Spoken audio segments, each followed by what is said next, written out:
Hi everyone, here's book number 271. The Telltale's book is Bear Snores On by Karma Wilson and Jane Chapman. This book is a fantastic read aloud for preschoolers and kindergartners, and it is also simple enough that it's a great beginning reading book for early elementary school age kids. This book starts out with these words: "In a cave in the woods, in his deep dark lair, through the long cold winter sleeps a great brown bear. Cuddled in a heap, with his eyes shut tight, he sleeps through the day and he sleeps through the night. The cold wind howl and the night sound growl, but the bear snores on.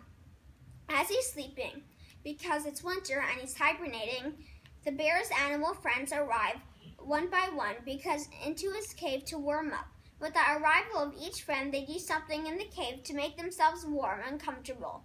They start a fire, pop white corn, brew black tea, chomp on nuts, and they make all sorts of noises in the process. But through it all, the bear just keeps snoring on. He finally wakes up, finding his cave full of guests, having a party without him. He's so upset by this, and so his friends do the party all over again, just for him." Caleb and Maddie and I all loved this book when we were younger. It is a charming little story with lovable characters and really cute illustrations. The text is rhyming and bouncy, with the repeating refrain, "But the bear snores on." It is just really fun to read the book aloud. I also really like how the book has themes of caring and sharing. Overall, this book is playful and fun, and I think all little kids will love it. So please, donate this fantastic picture book to the library that ECBC is building at Track Children's Hospital. This is actually part of a collection of bear books by this author and illustrator, such as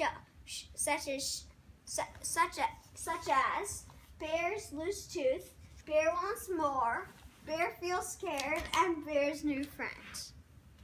They are all equally great, and the hospital library needs them all. Thank you!